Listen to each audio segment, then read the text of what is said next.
Hi there. So we are driving towards Microsoft office, and the person whom you see in the frame is Mr. Georgie De Majumdar, my childhood friend, my family, and he has been a successful professional here in Seattle. Now I'm going to talk to him about his journey because it's been very inspiring the way he has settled down. He's done it big for himself. So Mr. Georgie De Majumdar, welcome.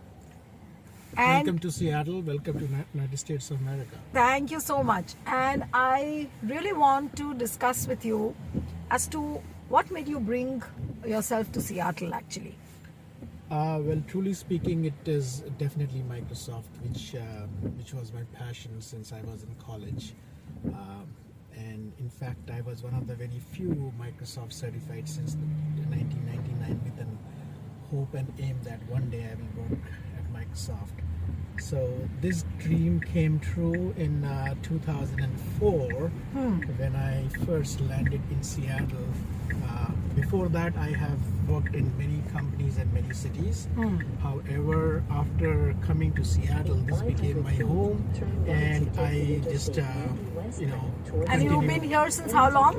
I've been here since 2004, so about 11 years now. 21 years now.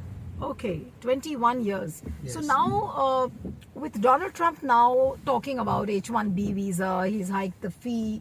How does it affect professionals like you? You've been here for 21 years, but there are several others who want to come to Seattle, but now they feel very demotivated. Well, it's not demotivating. It is rather the policies that has been put into place with the job market and getting more jobs for the citizens and people who live in this country. So I have been in the shoes of people who are right now into this. I came in here as an H1-B candidate, which is a work visa, right, not as a student. But however, here right now, the students who are graduating this year, they get a work visa which is called OPT, in which they can work for any organization after graduating from the university for, let's say, a year or two. So those people eventually will also need sponsorship from the organizations, and right now there's a challenge because... So now you see fewer and fewer professionals coming into America, because I'm sure the companies will not pay such a big visa fee. What do you feel? There could be that kind of scenarios which might happen, that we will see less people coming from India. I was reading through some data, and I'm not sure how much it is correct, but somewhere I read that from India there are about 72% of people who come here on work visa and H1B, and the second closest is China, which is at 11%. Okay. So definitely it impacts a lot for the folks who has been studying here. India is education and culturally very active, and that is a huge value that we bring in here. I'm just going to interrupt this little conversation to show the people how Seattle looks like when you are driving through the city. Look, the weather is rainy. It's a hilly terrain. You can see the hills all around, and it's a beautiful area to be in. Look at all these hills. Joy, what is this mountain range? Any idea? This is not a mountain range. This is a place where people live, actually. You can see some homes there. But this does look like, this is a mountain, right? It is. I don't know if there's a name to it, but this is actually the Bellevue City, where there are homes in there. We can drive through that, and actually we can spot some homes on that area. It looks like a hill, but this is actually a place where people are living. Okay, so I must candidly admit I was very, very underdressed for Seattle. I thought, I checked the temperature, it was like 19 and 20, and when I came in here it was so cold. Okay, so we'll come back to that conversation, Joy, about how really this visa fee hike is going to really impact now on the professionals who are wanting to come to India.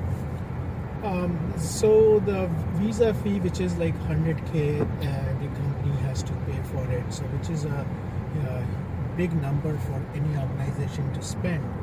Which means if you add to that, there's a paycheck that is needed for the person who need to survive here. Right. And on top of that, there's another of it, like whether it is a one-time thing or whether it is a multiple year of it, it is definitely a challenge for any organization to spend that much amount of money to sponsor somebody to work here for their company, right? So, people have been talking about, fulfilling a dream by living in America. You've been obviously fulfilled your dream. You are a successful professional. By the way, he drives the top end model of Tesla. We are right now driving in this Tesla car, a black swanky car. And look at this, it's a self-driven car. You can see the monitor, which functions through a software. Now look at this, I will bring it closer, I'll bring the camera close. Now here is a self-driven Tesla car where everything is done through this monitor. Your directions, your speed, everything is worked around through this monitor. So he is a big guy here and I feel proud to be his friend. But my last question to you, Joy. Is there anything left for the Indian professionals who want to come and make it big in America? Because many people back in India say that it's the end of the American dream, because a lot of professionals were wanting to come to America and they wanted to really do big. But now there is a certain hurdle, there is a certain roadblock, there is a certain break now which Donald Trump has put. What do you feel? Well, nothing is permanent, right? So we do not know what is coming in future or what is going to change in future. There is always good thing comes up from this side. So I would say, let's say similar, this continues for a year. If somebody who are a go-getter who wants to make things happen, this place or a city or a town or a country should not be their barrier. Right. Okay. Being a startup mentor for a long time and have been coaching many startups, and I tell them. Okay, so you must listen to this carefully. He has coached and mentored a lot of people. Joy, how many have you mentored? Tell me honestly. I do not know the numbers, but as a startup. So you've lost count. Kind of. Yeah. I know I've been in touch with 70 startups who are listed. Because they come through the Microsoft system, so at least I know 70 startups has reached out to me. At least that count I have, but definitely I have mentored many other people, and I love doing this because I've gone through this. This is a way for me to share and giving back to community. I coach the university students who reach out to me, and randomly people reach out to me on LinkedIn and Twitter. That's where I am mostly. So yeah, that's because out of my passion. But I lost my train of thought. We were talking about something else, right? No, I was talking about how you mentor people, and we were talking about the end of the American dream. If it is the end of the American dream, and then we'll close the program. It shouldn't be the end of the American dream, because if somebody wants to do something, they should be able to pursue their dream or things that they want to do and live with their passion, whatever they have it, right? I mean, they do not need to look at other people and do something what other people are doing. Rather, they should work with the strength that they have, the knowledge that they have. People sometimes, and this is what I tell startups, and that's where the startup thing came up, is that they look at the shiny object, and they try to work with those shiny object. Rather, I would say work with the talent that you have. And a very easy example would be, if I give a very detailed technology. So Trump's example. policy, you're saying, is not going to impact too much, especially the people who have the passion to come to America and work. Well, the policy are in place. That impact is in a different way, right? That impact is from the organizations who are going to, come here as a work visa. But what I was trying to say is that for the youngsters especially, if they have a dream to do certain things, then any place should not be the barrier. Nobody should be, nobody should be driving their future or a career. Rather, they should be driving their own future and career, right? So okay, so on that positive note, to the viewers of Janaganaman 24/7, so if you want to make it big in America, you know whom to contact. The man sitting next to me, Georgie De Majumdar. I will share his email ID as well if anybody wants to reach out to him. You don't mind if I share your email ID?